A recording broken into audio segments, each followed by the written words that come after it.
Hello friends, कैसे हैं सभी लोग। दोस्तों, कैसे चल रही है एग्ज़ाम प्रिपरेशन। दोस्तों, अभी गैप हो गया था 2 दिन का। संडे तो मैं समझती हूँ कि आप भी बिज़ी रहते हैं, मैं भी बिज़ी रहती हूँ, क्लास नहीं कर पाई थी। कल भी क्लास नहीं हो पाई थी, तो आज का क्लास हमारा सेकेंड ईयर से रहेगा। सेकेंड ईयर में हम कोर्स 9 पर बात करेंगे। कोर्स 9 में हम करेंगे most important questions and topics for exam, यानी कि कौन से टॉपिक हमारे एग्ज़ाम के लिए मोस्ट इम्पोर्टेंट रहेंगे। तो आप लोग अपना सिलेबस निकाल लीजिए और चलिए स्टार्ट करते हैं। यूनिट फर्स्ट से देखिए दोस्तों, DSEIDD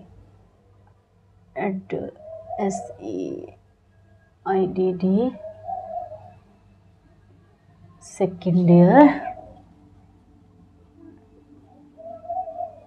प्रिपरेशन 2024। ठीक है, तो यूनिट फर्स्ट देखिए। यूनिट फर्स्ट में देखिए कौन सा हमारा 10 नंबर के लिए और 5 नंबर के लिए महत्वपूर्ण है।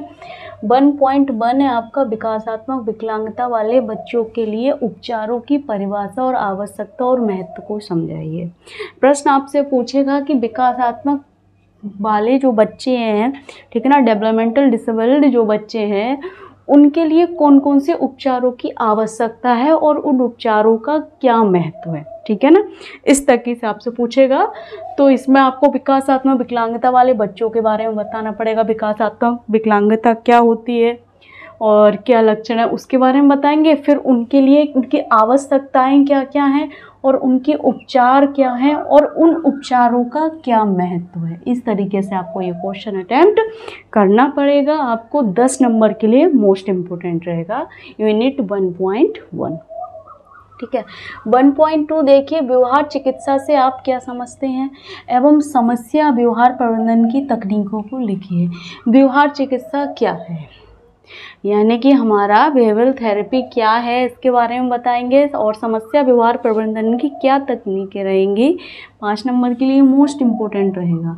इसमें आप व्यवहार बताएंगे, व्यवहार क्या है। फिर व्यवहार चिकित्सा के बारे में बताएंगे, व्यवहार चिकित्सा क्या है, इसकी अर्थ परिभाषा को समझाते हुए आप समस्या व्यवहार को बताएंगे कि समस्या व्यवहार क्या है। फिर समस्या व्यवहार को कम करने के लिए या सुधारने के लिए इसका क्या प्रबंधन होगा और प्रबंधन की क्या तकनीकें होंगी, इसके बारे में आपने इसको लिखना होगा। ठीक है, 1.2 में ही क्वेश्चन ये बनेगा, CBT क्या है, कॉग्निटिव बिहेवियर थेरेपी क्या है, आपको बताना पड़ेगा। ठीक है, तो इसके बारे में आपको पूरा डिटेल करना पड़ेगा। 5 नंबर में आएगा, CBT के बारे में आप बताएंगे।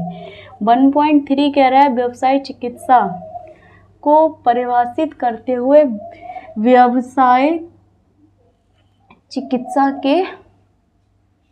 व्यावसायिक चिकित्सा के उद्देश्य क्षेत्र तकनीकें लिखिए। अच्छा, ये जो प्रश्न आपको है ना, जिसमें चिकित्सा पूछी गई है, ऐसे ही हमारा 1.4 में पूछा गया है भौतिक चिकित्सा, 5 में पूछा गया है वाक चिकित्सा।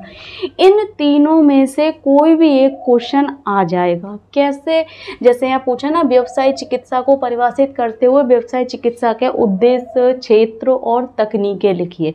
ऐसे ही आपको दूसरा प्रश्न आएगा, भौतिक चिकित्सा की परिभाषित करते हुए भौतिक चिकित्सा के उद्देश्य क्षेत्र एवं तकनीकें लिखिए। ठीक है, इस तरीके से भी आ सकता है, वाक चिकित्सा को परिभाषित करते हुए वाक चिकित्सा के उद्देश्य क्षेत्र एवं तकनीकें लिखिए। तीनों में से एक क्वेश्चन आएगा 10 नंबर में।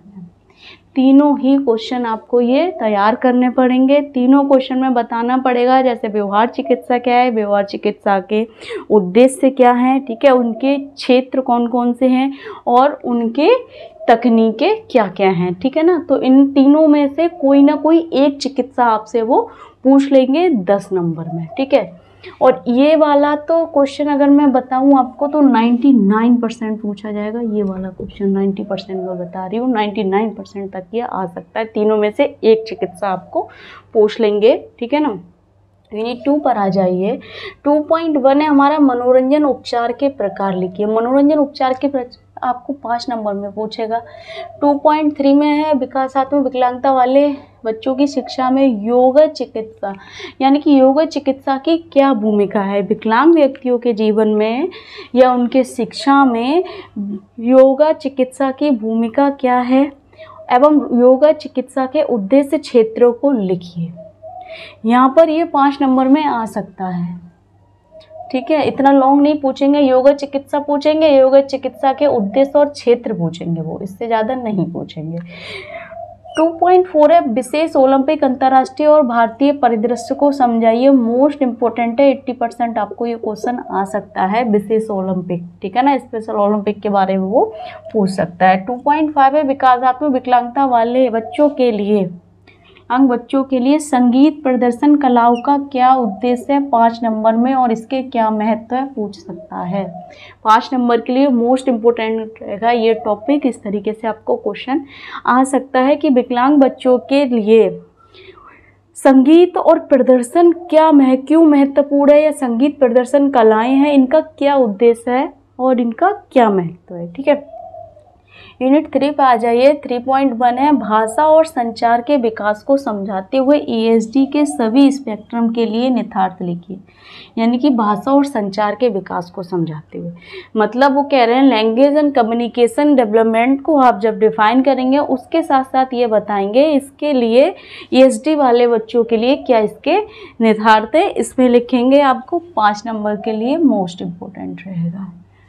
3.2 देखिए ACC क्या वैकल्पिक एवं संवर्धन संचार, आपको इसमें बताना होगा आर्ग्यूमेंटिव एंड अल्टरनेटिव कम्युनिकेशन, ठीक है, यानी कि वैकल्पिक एंड संवर्धन संचार उपकरण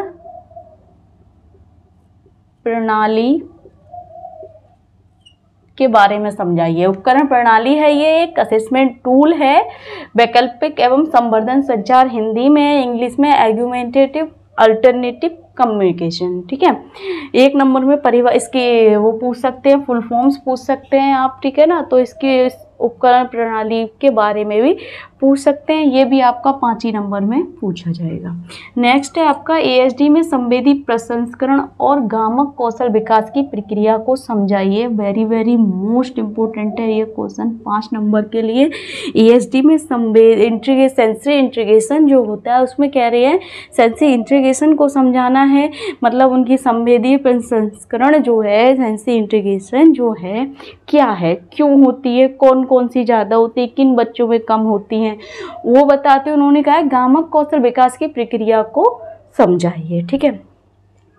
यूनिट 4 पर आ जाइए। 4.1 है बौद्धिक विकलांगता वाले छात्रों को समस्या व्यवहार प्रबंधन करना, यानी बौद्धिक विकलांगता इंटेलेक्चुअल डिसेबल्ड जो बच्चे हैं, जो स्टूडेंट है, उनके क्या है समस्या व्यवहार प्रबंधन करना। 5 नंबर में पूछेगा किस प्रकार से आप बौद्धिक विकलांगता वाले बच्चों का समस्या व्यवहार प्रदर्शन कर सकते हैं, ठीक है ना। 4.2 है IDD छात्रों के लिए भौतिक चिकित्सा की भूमिका। IDD मतलब इंटेलेक्चुअल डेवलपमेंटल डिसेबिलिटी वाले छात्रों के लिए भौतिक चिकित्सा की क्या भूमिका है, ठीक है ना। 4.3 है IDD वाले छात्रों के लिए व्यवसाय चिकित्सा और संवेदी एकीकरण की भूमिका और तकनीकें लिखिए, 10 नंबर में पूछा जाता है। 4.4 है IDD वाले छात्रों के लिए भाषण और भाषा हस्तक्षेप के लिए तकनीकी और रणनीतियां लिखिए। 4.5 है IDD वाले छात्रों के लिए मनोरंजन चिकित्सा, योगा, संगीत चिकित्सा, संगीत खेल चिकित्सा की भूमिका और महत्व लिखिए, 10 नंबर में। यूनिट 5 पर अगर हम देखेंगे, अगर मैं 4 की बात करूँ ना, इस पेपर में आपको इतना पढ़ना पड़ेगा ना कि बहुत ज़्यादा, आप कोई घुमा फिरा के नहीं लिख सकते, सोच विचार के, क्योंकि इसमें एज इट इज जो है, जो उसके क्षेत्र है वही करना पड़ेगा। IDD वाले छात्र भौतिक चिकित्सा की क्या भूमिका, आपको भौतिक चिकित्सा के बारे में लिखना पड़ेगा और उन बच्चों के लिए क्या लाभ मिल रहा है उसमें उसकी भूमिका लिखनी पड़ेगी, तो इसमें आपको बहुत ज़्यादा पढ़ना पड़ेगा। हालांकि मैंने प्ले लिस्ट में काफ़ी कुछ करा रखा है। अगर मैं बात करूँ यूनिट 1 आपकी कंप्लीटेड है, ठीक है ना। अगर मैं बात करूँ यूनिट 3 आपकी कंप्लीट है, ठीक है। यूनिट 4 भी शायद आपकी कंप्लीट है, ठीक। अगर यूनिट 5 की करूँ, यूनिट 5 में शायद मुझे डाउट है यूनिट 5 में और यूनिट 2 में जो मैंने अभी तक इसमें नहीं कराया है, लेकिन कोशिश मैं ये करूँगी आपके एग्जाम तक ये सारे टॉपिक क्लियर हो जाने चाहिए। तो यूनिट 4 में आपको बहुत पढ़ना पड़ेगा, अलग अलग पढ़ना पड़ेगा। हालांकि भौतिक चिकित्सा जब हम यूनिट 1 में जब कवर करेंगे तो भौतिक चिकित्सा या व्यवसाय चिकित्सा वहाँ पर हम कवर करते हुए चलेंगे, लेकिन फिर भी क्वेश्चन आपसे अलग तरीके से पूछेगा। भौतिक चिकित्सा का यहाँ पर उन्होंने क्या पूछा है, उद्देश्य क्षेत्र और तकनीक है। और यहाँ पर पूछा उन्होंने आईडीडी वाले छात्रों के लिए भौतिक चिकित्सा की भूमिका क्या है, तो इसलिए आपको इसको थोड़ा लेंथी पढ़ना पड़ेगा, डीपली पढ़ना पड़ेगा। हर थेरेपी को व्यवसाय या फिजिकल थेरेपी हो गई, फिजियोथेरेपी हो गई, ऑक्यूपेशनल थेरेपी हो गई, स्पीच थेरेपी हो गई, ठीक है ना, और ये हमारा कॉग्निटिव बिहेवियर थेरेपी हो गई, सब कुछ आपको थोड़ा डिटेल में पढ़ना पड़ेगा, क्योंकि क्वेश्चन आपको किसी भी तरीके से कुछ भी पूछ सकता है। सिलेबस से आउट नहीं जाएगा, लेकिन सिलेबस के अंदर ही वो कहीं ना कहीं किसी भी तरीके से घुमा फिरा के आपको क्वेश्चन करेगा। ठीक, यूनिट 5 पे अगर बात करें 5.2 SLD यानी कि स्पेसिफिक लर्निंग डिसेबल्ड, यानी कि विशिष्ट अधिगम अक्षमता वाले छात्रों को व्यवहार चिकित्सा की आवश्यकता, 5 मार्क्स में।